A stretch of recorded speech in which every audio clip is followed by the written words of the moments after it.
is Eric Miscoll with EMSNOW. I'm on the show floor at Productronica 2025 with Markus Hoffmann with WERAP. Good to see you, Eric. Always a pleasure. Before we begin, there's some news I wanted to ask you about. Give everybody the quick elevator speech about who WERAP is. Perfect, I like to do that. So WERAP is an EMS company headquartered in Switzerland.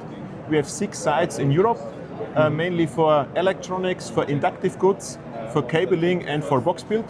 And in the end of the day, we are penetrating markets like the healthcare market, the defense market and the industry. Yep, excellent, good overview. You just announced an acquisition. People may not know this, but they just acquired Flex. No, that's just not kidding. No, you just had an acquisition that, and it, in the process, created a new division, is it? Correct, So correct. Tell us the story. Thank you for the chance to tell a little bit about that.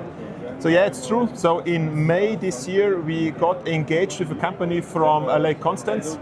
A current customer of us told us that there is some generation change within the company, that the owners and founders want to sell the company. From then onwards, we started to do diligence, we started the activities with them, and in September we had the closing. So 1st of January 2026, it's taking over into the WERAP Aerospace and Defense GmbH, which is a limited in Germany. And basically these guys are very much experts in cabling and in box build for aerospace, civil avionics, military applications, but also satellite technology. So quite an interesting step forward in WERAP, as we already have cabling, but the cabling we already have in Serbia and in Germany, it's more related to industrial application. This one is really bringing us forward into the aerospace and defense, and from now onwards, we also are EN 9100 qualified. That's excellent. Now, it is the new division, right? Is that it's going to be called the military and defense? Yeah. You had business in that sector before, or is Yes. this, Yes. okay? Yeah. But this will just all be accentuated. Yeah, the plan we have is that we are combining the technologies we already have, and since we are having this company not as an integration target into the WERAP group, but as an add-on, we really want to have a baseline in Germany where we can bring in all that kind of business from aerospace and from defense. And Eric, as you know, especially in defense technologies, you have the MIL standards, you have the VN standards in Germany, you have the NATO standards and so on. We definitely need to have something like a tech center, a hub, where we all combine with that technologies, with this know-how, and then spread it over our footprint in our group. So what else I can see the capabilities. Is it just facility-wise adds one facility? I don't know what their footprint is. So. No, it's one facility. Okay. And basically the company originally was founded in the year 2000. The owners, maybe interesting also for your audiences, Lake Constance is known for a hotspot for aerospace, civil avionics and defense for a very long time.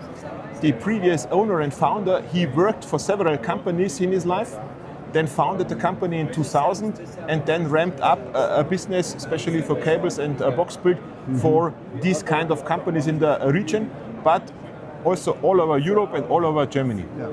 So as a chief sales officer, what does this now allow you to do in the market? We can create synergies.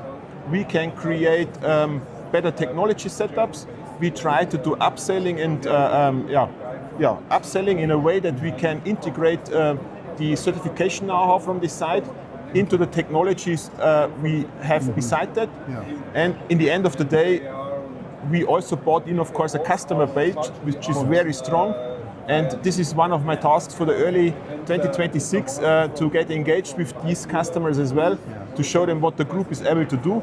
And hey, by the way, it's always good to have a common source who takes care, beside having 5 or 6 different suppliers. This is what I try to combine with them. And if what you said, that they were the company that was acquired, they did the cabling and the box build, that means somebody's doing PCBA in there somewhere, right? Correct. Yeah, most likely. So because of course there is applications like the munition we do where you don't have electronics in, but this is, to be honest, quite seldom. So as you said, if there is a cable, quite likely there will be also electronics somewhere. Yeah, no, there's something there, right? Yeah. And that's competitively, obviously it strengthens the cable side quite dramatically for you. How is that market in Europe currently?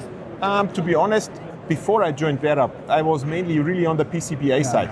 But what I learned during the last couple of months and the last 2 years is that especially cables for applications in defense and also in civil avionics is something which is, in my opinion, a bit underrated on the market. Maybe it's because when you talk with engineers, they're finishing the design for the PCBAs and often it's, okay, by the way, somehow we should plug it in as well. Right.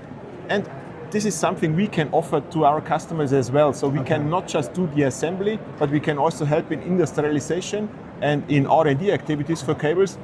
And not telling our competitors too much, but cabling is quite interesting. By the way, same as inductive goods. Yeah, and it's also very complex, and it's the thing that the consumers or the public never sees, right? Correct. Yeah. We get in that elevator and we trust everything's going up and down, and behind the panel, it's very, very complex. And that's obviously in all electronics products. Yeah, if you, for example, open a Airbus helicopter, and to take see the cable harnesses, they're huge, there are kilometer-wise cables, and in the end of the day, this is something which seems to be very easy, but if the crimping is not done properly, if the coating is not properly, then it's not working. Yeah, nothing works, right? Correct. So exciting news. Congratulations on that. More to come? Definitely. WERAP is always, as I say, an opportunistic company. So we now have our European footprint in a way we want to like to have him. We're always open for additional add-ons, so if there is something on the market which seems to be interesting, which seems to give us a business case, we never say no to check it out. So we are always open to check several other targets in our group. The only constants we have is that we want to only penetrate the markets I mentioned before. We are not so much willing to go into the automotive world or into the consumer electronics, but if there is any way to grow or to becoming more bigger with that kind of technologies, we do. And as I told you last time in the interview as well, one more thing we might announce somewhere in the end of 2025, we more go into the vertical integration concerning the R&D activities. So product design is something we cannot do by today, but we are quite likely to team up with a company from Southeast Europe, and that also gives us then the full turnkey in the end of the day, hopefully. No, that's exciting. And I like what you said there too about sticking in your lane, sticking to your sectors. We were talking about that off camera before.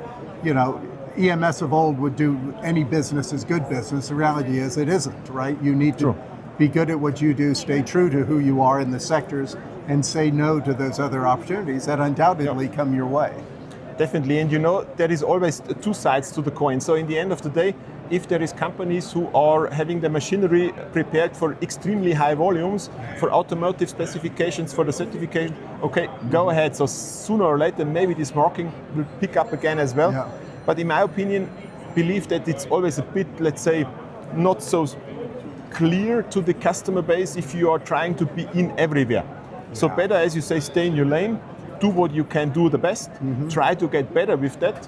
And if there is opportunities left and right, check it out. But always, at least, the compass should be always guide you to the same direction. Maybe with some U-turns, but always going at least to the same direction.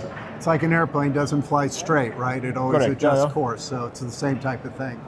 I expect to do another interview with you next year where you're going to give us some more news and more updates. That would be great.